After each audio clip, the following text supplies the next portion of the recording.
सावधान। अरहंत सिद्ध सूरी उपाध्याय साधु सर्व अर्थ के प्रकाशी मांगलिक उपकारी है। तीन को स्वरूप जानी रागते भई जो भक्ति काय को नमाई तुति को उचारी है। धन्य धन्य तुम ही के काज सब आज भय मंगल कल्याणक सुख ऐसो हम चाहत है।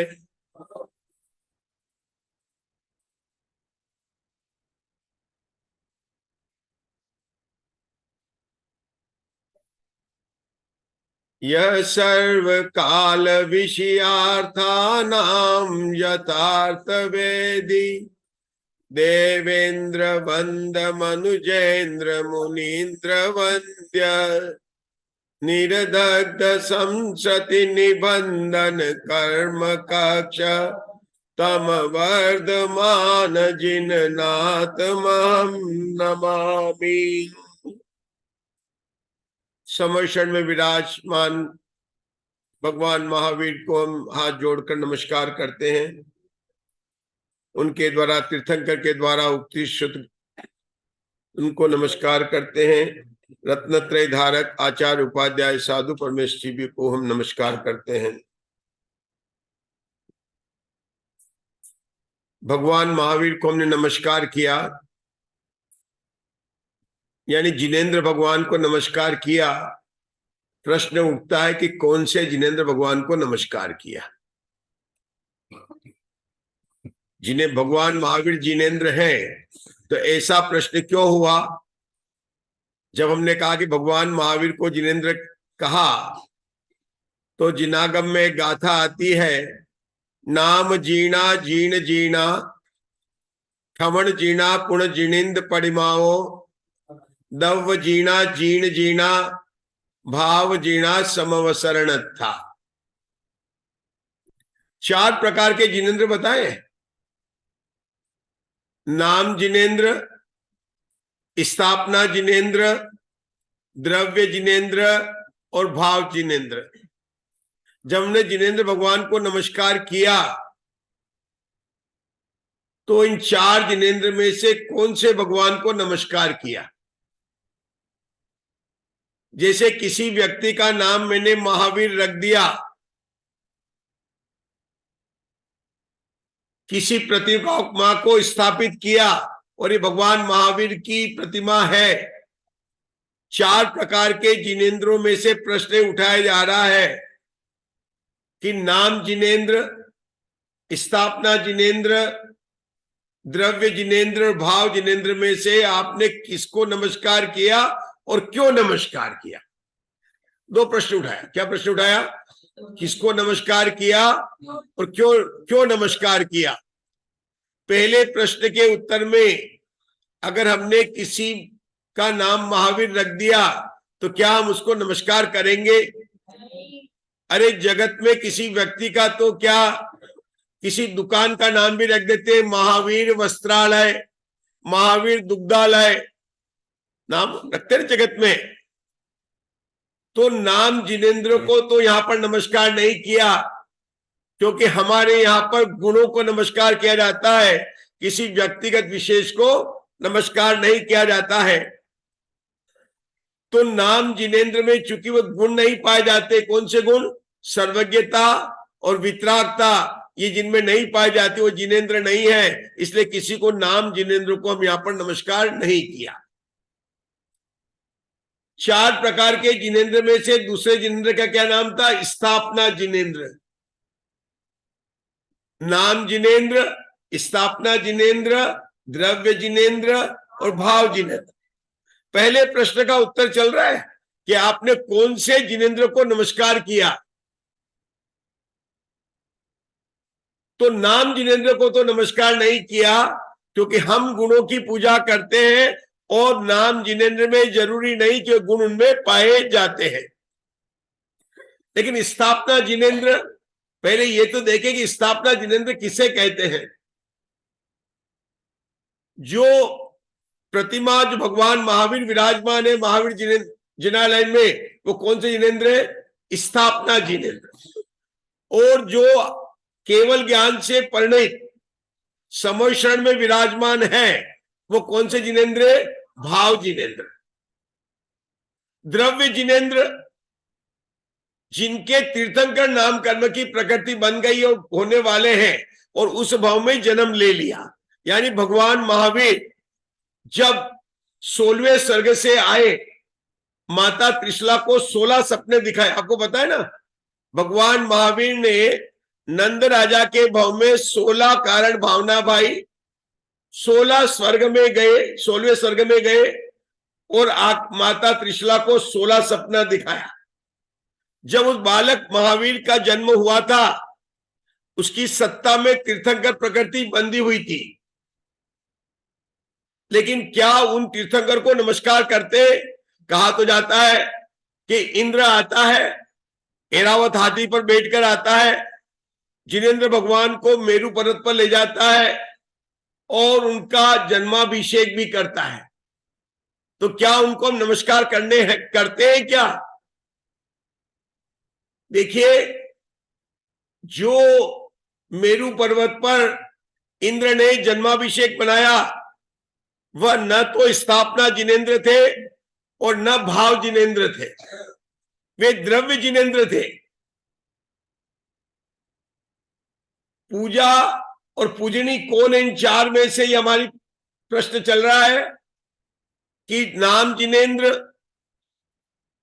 स्थापना जिनेन्द्र, भाव जिनेन्द्र और द्रव्य जिनेन्द्र। जब तक केवल ज्ञान प्रकट नहीं होता है, तब तक उनको द्रव्य जिनेन्द्र कहा जाता है। लेकिन एक अपेक्षा है कि जब भगवान महावीर जब जन्मे थे, तब वे 3 ज्ञान के धारी थे, मति ज्ञान, श्रुत ज्ञान और अवधि ज्ञान। 5 ज्ञान है, मति ज्ञान, श्रुत ज्ञान, अवधि ज्ञान, मन परे ज्ञान और केवल ज्ञान। भगवान महावीर को जब तक केवल ज्ञान नहीं हुआ, जन्मे थे तो 3 ज्ञान थे, मति ज्ञान, शुद्ध ज्ञान, अवधि ज्ञान, मन परे केवल ज्ञान। अगर हम इनके नीचे नंबर लिखे 1, 2, 3, 4 और 5, तो भगवान महावीर जब जन्म लिया, भगवान महावीर कह रहा हूं, लेकिन वो बालक अपने को लेना है, अंतिम भाव की बात है, तो कितने ज्ञान के धारी थे? तो क्या कहेंगे? 1, 2, 3, मतलब 123। क्या कहेंगे? क्या 123 कहेंगे कि 1, 2, 3, 00 कहेंगे? देखिए उनका उत्तर आया। हमने क्या कहा? ज्ञान 5 प्रकार का, मति ज्ञान, शुद्ध ज्ञान, अवधि ज्ञान, मन परे ज्ञान और केवल ज्ञान। हर एक के नीचे एक एक नंबर लिखा, 1, 2, 3, 4, 5। भगवान महावीर का जीव ने जब अंतिम भाव में जन्म लिया, तब उनके 3 ज्ञान के धारी थे, चाहे देशावधि 3 ज्ञान के धारी थे। तो कितने ज्ञान थे? 1, 2, 3, 0, 0। हम सब यहां पर बैठे हैं, हमारे कितने ज्ञान है? बहुत सही है, मैं 12,000। कितने हो गए? 12,000। जब भगवान महावीर ने दीक्षा ली, 30 वर्ष के बाद में दीक्षा ली, और जिनागम में आता है कि जैसे ही पंचमुट्ठी केश लोचन किया, नग्न दिगंबर दीक्षा धारण कर ली, सभी श्रावक लोग तो चले गए। सभी श्रावक लोग तो, क्योंकि बैठे थे, उनके तो भगवान जैसे ध्यान में बैठे, तो क्या हुआ? सब चलो चलो चलो चलो चलो। केवल वहां पर सोधर्मेंद्र खड़ा रह गया। जब सब चले गए तो शची ने डांट लगाई, सारा गांव चला गया, तुम अकेले यहां पर क्यों खड़े हो? सोधर्मेंद्र चलने लगा। जब सोधर्मेंद्र चला, कुछ आगे आया, शची आगे जा रही है, थोड़ी देर में सचिन ने पीछे पलट कर देखा तो सोधर्मेंद्र वापस भगवान के पास जा रहा है। जोर से बोली, अब क्या रह गया वहां पर? तो देखा कि वो जो केश लोच पड़े थे, श्रावक लोग तो घर में जल्दी थी, घर में खाना वाना बनाना था, वो वहीं पड़े थे, तो वो पिटारे में लेकर उठा रहा था। उसकी ड्यूटी थी, कार्य करता था। वो लेकर गया, ठीक है, चल दिए अपने आगे। जब गए थोड़ी देर बाद में फिर सचिन ने देखा, कहां चले गए ये? अरे वो नीचे चले गए, क्षीर सागर में जा रहे हैं। कहा जा रहे हैं? महाप्रक्षेपण किया। क्या किया? वो बाल प्रक्षेपण किया। अभी तक तो डांट पड़ रही थी शची इंद्राणी की, और अब डांटने लगे वो बाल। हे सोधर्मेंद्र, तू भले ही पहले स्वर्ग का इंद्र है, और हमको इतनी धृष्टता से इस समुद्र में फेंक कर जा रहा और देख भी नहीं रहा हमारी तरह से। जानते हो हम कौन थे? हम 3 लोग के नाथ की सिर की शोभा थे। कब तक? 30 वर्ष तक उसके सिर की शोभा बने थे। कोई बात नहीं सोधर्मेंद्र, तुम चले जाओ, देख तो लो एक बार हमको। हम तो अजीब है, पुद्गल है, अचेतन है, लेकिन प्रभु की सिर की शोभा थे। तुमने हमको डुबाना चाहा, लेकिन देखो आज भी हम क्षीर सागर के जल के ऊपर तैर रहे हैं। जब हम अचेतन भगवान से नहीं डूबे, तो जो कोई महावीर भगवान की शरण लेगा वो संसार सागर से क्यों नहीं पार होगा? होगा कि नहीं होगा? अरे शरण लेना भगवान महावीर के उपदेशों का, यानी भगवान महावीर की जो मानेगा वो संसार सागर से पार होगा ही होगा। तो बोलिए एक बार जोर से बोलिए, बोले भगवान महावीर की जय जय। बात तो मेरी चल रही थी कि भगवान महावीर ने जब दीक्षा में किया, जैसे ही ध्यान लगाया तो उनके चौथा मन पर ज्ञान प्रकट हो गया। बात तो चल रही थी, कौन चल रही? मन पर ज्ञान प्रकट हो गया। अब बताइए भगवान महावीर के क्या इक्वेशन होगी? 1 2 3 4 0।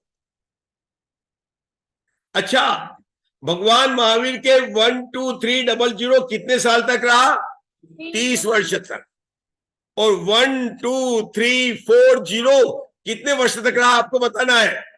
12 वर्ष तक। कितने तक रहा? कि छद्मस्त काल था। और जब केवल ज्ञान प्रकट हुआ तो क्या हुआ? 0.0005। कितने जीरो हो गए? 4 जीरो हो गए। पहले जीरो क्या कहता है कि केवल ज्ञान जिसको प्रकट होता है उसको मति ज्ञान नहीं होता है। दूसरा जीरो क्या कहता है? बोलो बेटा। तीसरा जीरो कहता है जिसको केवल ज्ञान होता है उसको अवधि ज्ञान नहीं होता है। चौथा जीरो कहता है जिसको केवल ज्ञान होता है उसको, तो जिसको केवल ज्ञान होता है उसको केवल पांचवा मतलब केवल एक केवल ज्ञान ही होता है। ऐसे केवल ज्ञान से परिणित भगवान महावीर समोषण में विराजमान कौन थे? भाव जिनेन्द्र। कौन थे? हमने स्थापना जिनेन्द्र मतलब भगवान की प्रतिमा में जो पंच कल्याणक महोत्सव के द्वारा उनके स्थापना की, वे हुए स्थापना जिनेन्द्र जो हमारे भगवान महावीर जिनालय में विराजमान है। और एक समोषण में विराजमान। तो 4 प्रकार के जिनेन्द्र में से कौन कौन से जिनेन्द्र पूजनीय है? केवल 2। कौन से? केवल 2। स्थापना जिनेन्द्र। अब मेरा प्रश्न है कि आप जगत में कोई भी लाइव देखें और एक आप वीडियो देखें या बाहर देखें, कौन सा ज्यादा अच्छा लगेगा? लाइव देखें। तो भगवान महावीर समोशरण में साक्षात में विराजमान है और भगवान महावीर की यहां प्रतिमा विराजमान है, उन दोनों में से कौन ज्यादा पूजनीय है?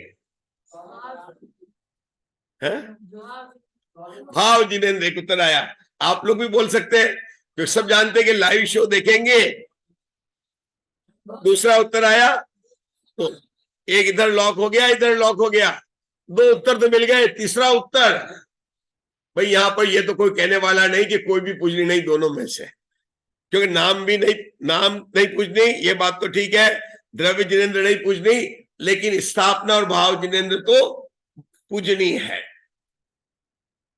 कंप्यूटर से पूछता हूं कि दोनों पूजनी है कि भाव जिनेंद्र पूजनी है, कि दोनों जिनेंद्र पूजनी है। अब ये पूछा कि दोनों जिनेंद्र पूजनी है, तो भाव जिनेंद्र ज्यादा पूजने योग्य है या स्थापना जिनेंद्र? दोनों बराबर उत्तर आया। पूछते कंप्यूटर से, उत्तर आ रहा है, आप चिंता मत करो, आ गया मेरे स्क्रीन पर आ गया। आपको मिला? मुझे दिखाई दे रहा है। भाव जिनेंद्र से भी स्थापना जिनेंद्र की प्रबलता ज्यादा है।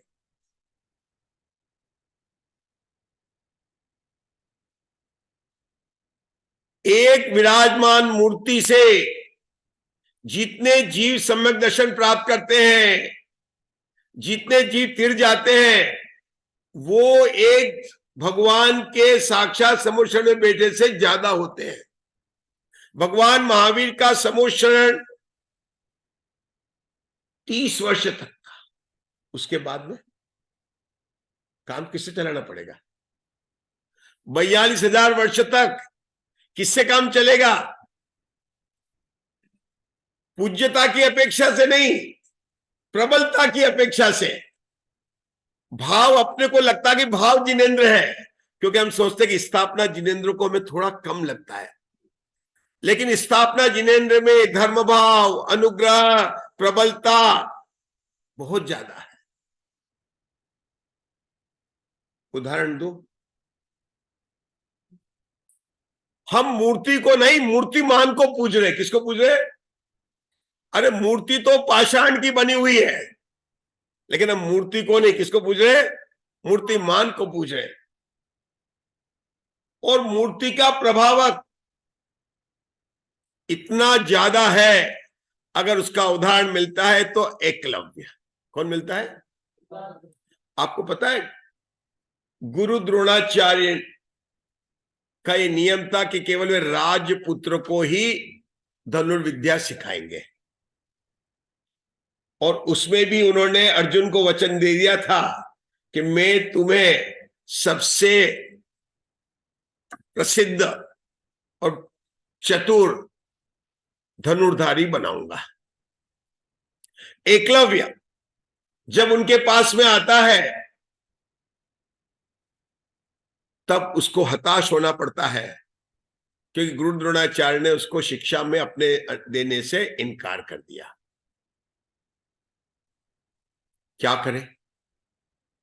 एकलव्य जाता है, वही वन जंगल में जाकर गुरु द्रोणाचार्य की प्रतिमा बनाता है। क्या बनाता है? और आप जानते हैं, वह गुरु द्रोणाचार्य की प्रतिमा थी, गुरु द्रोणाचार्य की प्रतिमा थी। और जो विद्या सीखनी थी वो कौन सी थी? प्रायोगिक विद्या थी, थ्योरेटिकल नहीं थी।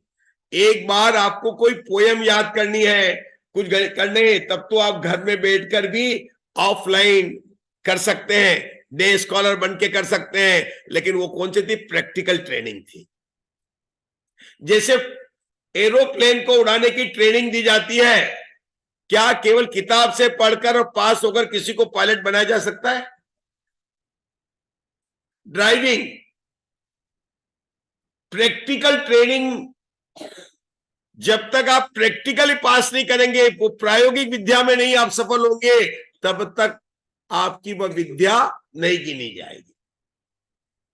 धनुर्विद्या जो एकलव्य को सीखनी थी, जो गुरु द्रोणाचार्य ने इनकार कर दिया था, उसने मूर्ति बनाकर विद्या सीखी कि नहीं सीखी? और कितना क्या फल हुआ? कि क्या फल हुआ? वह अर्जुन से भी ज्यादा चतुर कुशल धनुर्धारी हो गया। मुझे बताओ, मूर्ति ने क्या बोला होगा? क्या इंस्ट्रक्शन दिए होंगे? सोचो ना, क्या इंस्ट्रक्शन दिए होंगे? कुछ बोली होगी मूर्ति? मूर्ति ने कुछ बताया होगा कि ये रॉन्ग है कि राइट है, ऐसे करना कि ऐसे करना? ये सबसे बड़ा उदाहरण है कि जिनेंद्र भगवान की प्रतिमा को साक्षात जिनेंद्र भगवान से बिल्कुल भी कम नहीं समझना। वो जिनेंद्र भगवान की प्रतिमा ये कहती है ना, कहते हैं जिन सार की जिन प्रतिमा, अपने आता है जिन सार की, याद है ना, जिनेंद्र भगवान के बिल्कुल समान, और समान होते हुए भी उससे जो जीव गिरते हैं वो कई ज्यादा होते हैं। हर समय। अच्छा, जब भगवान महावीर का भी समोशरण था तो क्या सभी जीव जा रहे थे क्या वहां पर? आपको पता है कितने थे? 1,00,000 श्रावक और 3,00,000 श्राविका, इतनी संख्या थी ना कोई भगवान महावीर के समोशरण में। तो क्या उस समय हिंदुस्तान की पॉपुलेशन 4,00,000 की थी? बाकी तो संख्या तो देव के थे, 3 गति के जीव होते ना समोशरण में। आप विचार कीजिए कि भगवान महावीर का समोशरण लगा हुआ है, नारकी तो बिजी थे फाइटिंग में, वो तो आ नहीं पाए बेचारे, और देवता का तो उनका फैमिली फंक्शन था, उनका तो घर का तो आना ही पड़ेगा, तो सभी लोग आ गए थे। बात तो है कि तिर्यंच और मनुष्य की, तिर्यंच को भी छोड़ो ना, हो सकता है उनको पता नहीं चला होगा, अनाउंसमेंट नहीं होगा, है ना, लेकिन हम लोगों के मनुष्य गति के जी, उस समय क्या इंडिया की पॉपुलेशन 4,00,000 थी? बहुत थी। कितने लोग आए? कितने लोग आए? तो भगवान महावीर के साक्षात समोशरण होने पर भी उस समय कहां थे जी? तो भैया प्रतिमा को बिल्कुल भी कम नहीं समझना।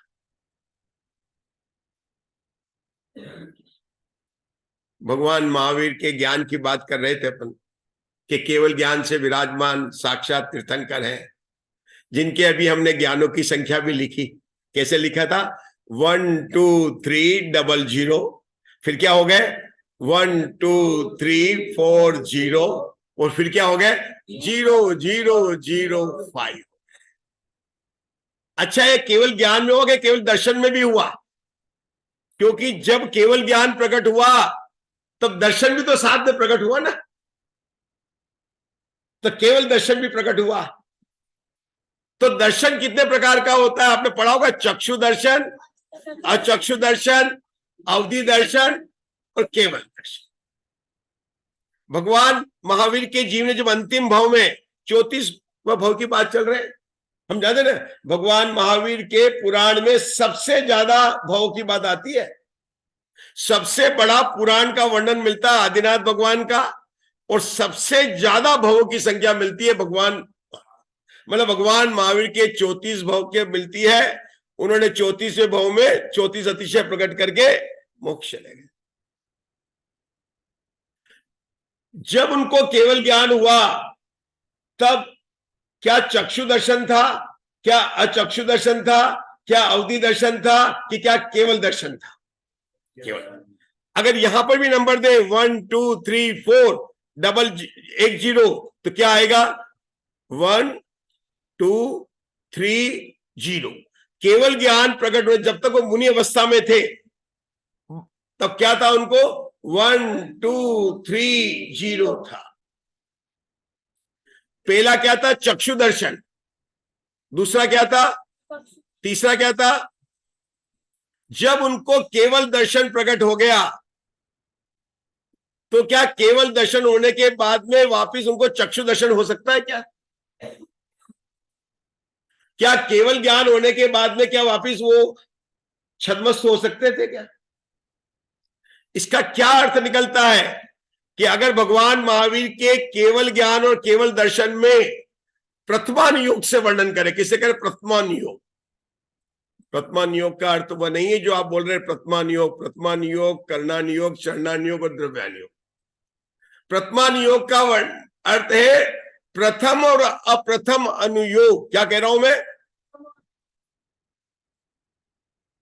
1 2 3 4 5 6 7 8 9 10 कितना बोला मैंने? इसमें 1 की संख्या क्या है? प्रथम। और 10 की संख्या क्या है? चरम। क्या है? अंतिम में लास्ट जितने मैंने बोला है। तो प्रथमान योग का मतलब प्रथम और अप्रथम।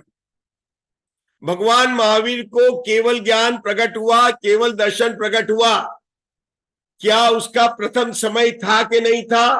कि था। जब 12वें गुणस्थान के अंत में जब ज्ञानावर्णी, दर्शनावर्णी और अंतराय कर्म का क्षय हुआ, भगवान ने 4 निमित्त की भाषा बोल रहा हूं, नहीं तो प्रवचन सार में तो निज कारण स्वभाव को आश्रय बनाकर भगवान ने केवल ज्ञान प्रकट किया। आज हमारी प्रवचन सार की गोष्ठी हुई थी, लेकिन निमित्त की अपेक्षा से बताएंगे तो ज्ञानावर्णी और दर्शनावर्णी से तो केवल ज्ञान और केवल दर्शन का प्रथम समय तो है, लेकिन चरम समय नहीं है। क्योंकि जो केवल ज्ञान प्रकट हुआ कितने काल तक रहेगा? सादी अनंत काल तक रहेगा। कब तक रहेगा? तो केवल ज्ञान का और केवल दर्शन दोनों का प्रथम समय तो है, लेकिन चरम समय। लेकिन इसके पहले जब हम आए, भगवान को चक्षु और चक्षु दर्शन था, तो आपको बताना है कि क्या चक्षु दर्शन का और प्रथम समय हो सकता है या नहीं हो सकता। क्योंकि केवल दर्शन के बाद में अब भगवान कभी भी चक्षु दर्शन नहीं होगा, वो तो सादे अनंत काल के था। लेकिन चक्षु दर्शन का प्रथम समय भी हो सकता है और चरम समय भी हो सकता है। लेकिन अचक्षु दर्शन का प्रथम समय नहीं होता है, केवल चरम समय होता है। मैंने बात बताई, अभी समझ में नहीं आई, मुझे पता है। अब मैं फिर से बताता हूं। बात कर रहा हूं चक्षु, अचक्षु, अवधि और केवल। बात कर रहा हूं प्रथम समय, चरम समय की बात कर रहा हूं। चरम कहते हैं अंतिम समय को, प्रथम कहते हैं पहले समय को। केवल ज्ञान और केवल दर्शन का प्रथम समय तो है, लेकिन चरम समय नहीं है। ये तो समझ में आ गया। अचक्षु दर्शन अनादिकाल से जीव को है, और 12वें गुणस्थान तक जब तक केवल ज्ञान प्रकट नहीं होता तब तक जीव को अचक्षु दर्शन है, चाहे वो कौन सी भी गति की यात्रा कर रहा हो। तिरंच मनुष्य देव, एक इंद्रिय हो, 2 इंद्रिय, 3 इंद्रिय, कोई भी जीव समाज का भी अचक्षु दर्शन हमेशा रहेगा। तो अचक्षु दर्शन का प्रथम समय नहीं है, लेकिन चरम समय है। लेकिन चक्षु दर्शन की क्या स्थिति होती है? चक्षु दर्शन का प्रथम समय भी है, क्योंकि जीव अनादि काल से क्या था? काल अनादि से बसो निगोद। फिर से बोलिए, क्या है? काल अनादि से कहां पर थे? निगोद में थे। और निगोद में एकेंद्रीय जीव होता है। और आपको पता है चक्षु दर्शन किसको होता है? 4 इंद्रिय को होता है। तो जब एकेंद्रीय से एकेंद्रीय में जीव था, 2 इंद्रिय में जीव था, 3 इंद्रिय की पर्याय को धारण कर रहा था, तब उसके चक्षु दर्शन था या नहीं? नहीं था। था नहीं। और जब 4 इंद्रिय हुआ तो उसको चक्षु दर्शन हुआ कि नहीं हुआ?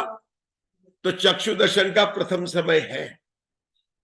जब 4 इंद्रिय हुआ तब प्रथम समय है। वापिस अगर वो 1 इंद्रिय गया तो चक्षु दर्शन का चरम समय भी आ जाएगा। 12वें गुणस्थान के अंत में जाकर उसको चरम समय हो जाएगा। भगवान की जो मैं बात कर रहा हूं ना, मार्गणाओं से और स्थापना करना आज ऐसा सहज है कि कल हम यहां पर भगवान महावीर के किसकी बात कर रहे थे? अतिशय की बात कर रहे थे। और आज सुबह आदरणीय राकेश जी पंडित जी साहब ने भी कौन सा अधिकार लिया? बोध पाउड लिया, और उसमें 10वें नंबर का क्या था? अरहंत था, और उसकी 32वीं गाथा जो कि अपन ने चालू कर दी थी। आपको पता है, क्योंकि आज की तारीख 11 थी, तो राकेश जी पंडित जी साहब को 11 ही आयतनों की बात करनी थी, बोध पाउड से 11 की बात करनी थी। और हमने भी कल जो बात की थी वो किसकी बात कर रहे थे? अनंत परमात्मा की अपनी बात चल रही थी। आपको पता क्या बात चल रही थी? किसी को याद है क्या चल रही थी? कल हमने भगवान के 34 अतिशयों की बात कर रहे थे। किसकी बात कर रहे थे? और ये गाथा हमारी चल रही थी। दिख रही है आपको गाथा? एक बार पाठ करेंगे, अपने पास में थोड़ा समय है। 13वें गुण ठाणे, बोलिए। संजोई केवली होई अरहंतो, 34 ऐसे गुणा, होती हूं तत्सठ पारिहारान। हाँ, आप लोग एक बार फिर से बोल सकते हैं, इसको दिख रही है आपको? बोलिए।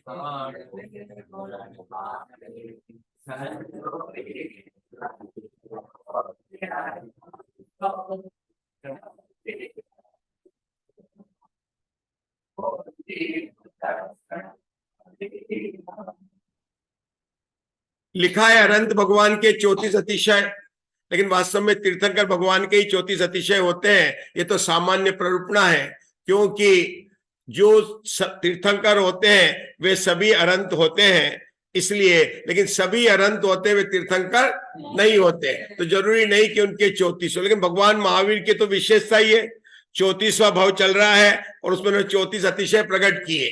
कल हमने जन्म के 10 अतिशय और केवल ज्ञान के 10 अतिशयों की अपन ने चर्चा की थी, जो कि यहां से अपनी बात चल रही थी। 10 जन्म के और 10 केवल ज्ञान के। इसके बाद में 14 अतिशय जो है देवकृत है।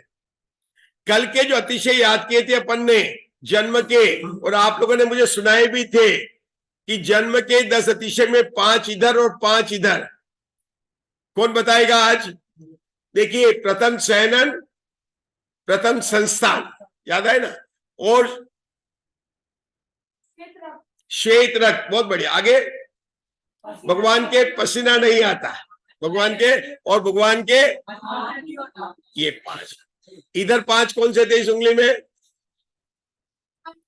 भगवान का शरीर स्वरूप, सुगंध, अतुल बल, 1008 लक्षण,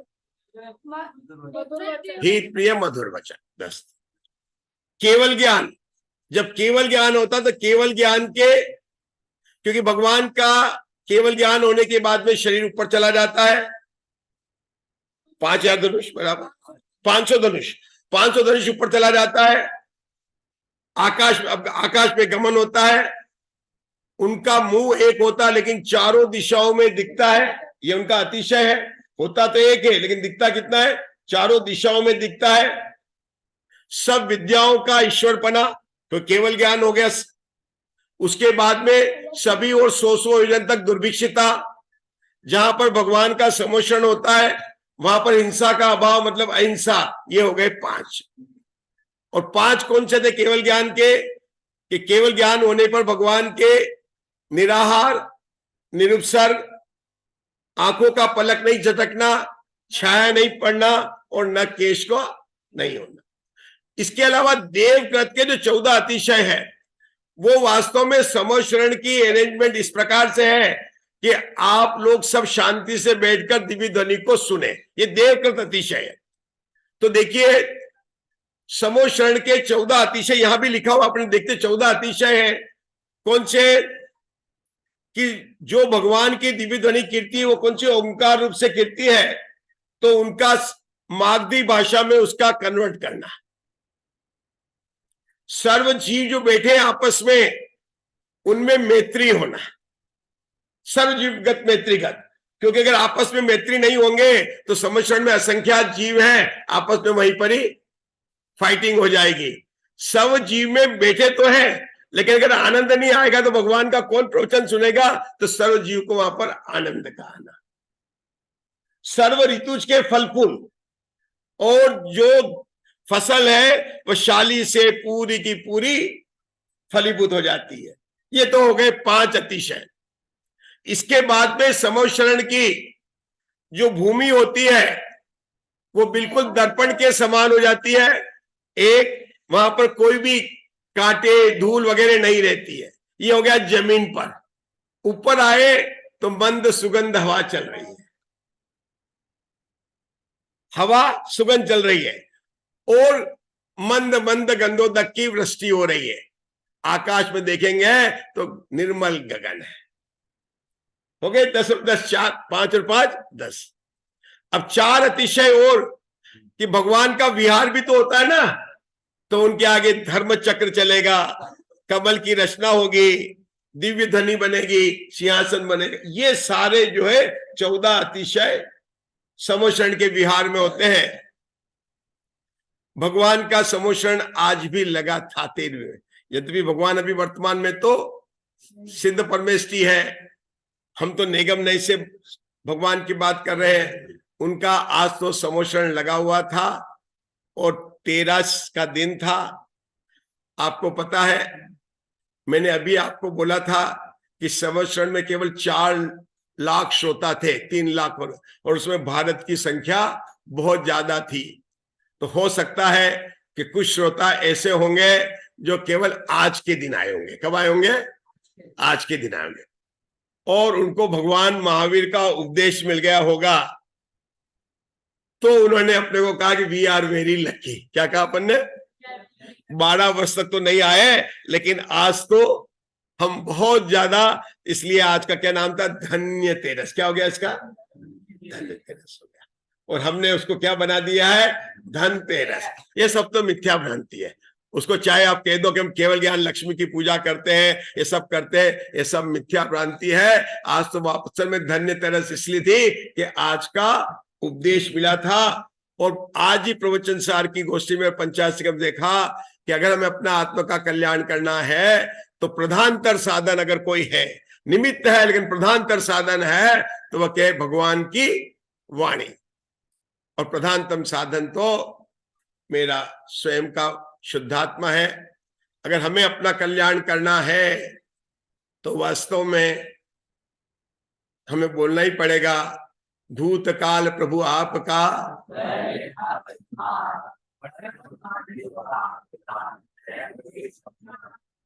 रोज बोलते हैं, लेकिन ये तभी होगा जब हम भगवान महावीर को तो मानते हैं, लेकिन जब हम भगवान महावीर की मानेंगे।